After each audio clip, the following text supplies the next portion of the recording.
देखकर प्रजा को बड़ा दुख होगा।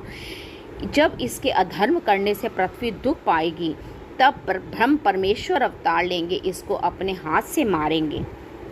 यह वचन सुनकर राजा पहले तो बहुत उदास हुए, फिर परमेश्वर की ऐसी ही इच्छा जानकर संतोष किया और ज्योतिषियों को सम्मान पूर्वक विदा करके अपने पुत्र का पालन करने लगे। जब कंस 5-6 वर्ष का हुआ, तब अनेक प्रकार के उपद्रव प्रजा पर करने लगा।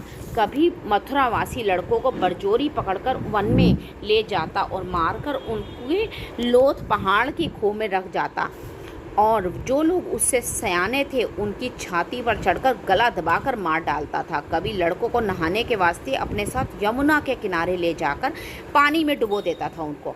जब इस तरह का पाप कंस करने लगा, तब मथुरावासी अपने अपने लड़कों को घर में छिपाकर रखने लगे। सब प्रजा उसके हाथ से दुखी होकर आपस में कहती थी कि पापी कंस राजा उग्रसेन के वीर्य से उत्पन्न नहीं हुआ, यह कोई पापी है।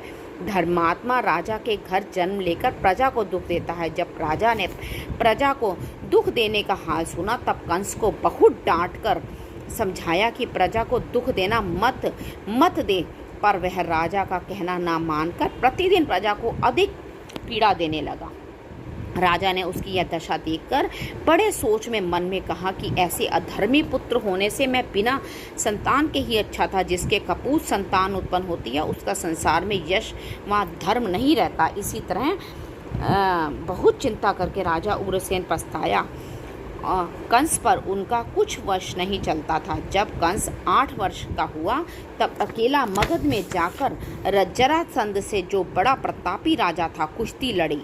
जरासंध ने उसको अपने से बलवान जानकर समझा कि हम इससे युद्ध में नहीं जीत सकेंगे। तब हार मानकर अपनी 2 बेटी कंस को ब्याह दी। कंस दोनों स्त्रियों को साथ लेकर मथुरापुरी में लाया और अपने पिता राजा उग्रसेन से कहा कि तुम राम नाम छोड़कर महादेव जी का नाम जपा करो। यह सुनकर राजा बोले कि मेरे कर्ता धर्ता श्री भगवान जी हैं, उनका स्मरण छोड़ दूं तो भव सागर किस तरह पार उतारूंगा। जब कंस ने पिता का यह वचन सुना, तब क्रोधित होकर उनको राजगद्दी छीन ली उनसे, और आप सिंहासन पर बैठकर राज के सारे कार्य करने लगा। उसने अपने राज्य में यह ढिंडोरा पिटवा दिया कि कोई मनुष्य परमेश्वर का नाम ना ले, और यज्ञ, होम, दान, धर्म, जब तब नारायण का ना करे। जो कोई हमारा आज्ञा नहीं मानेगा, उसको मरवा डालेंगे। ऐसा ढिंडोरा पीटने से उसके राज्य में सब शुभ कर्म बंद हो गए।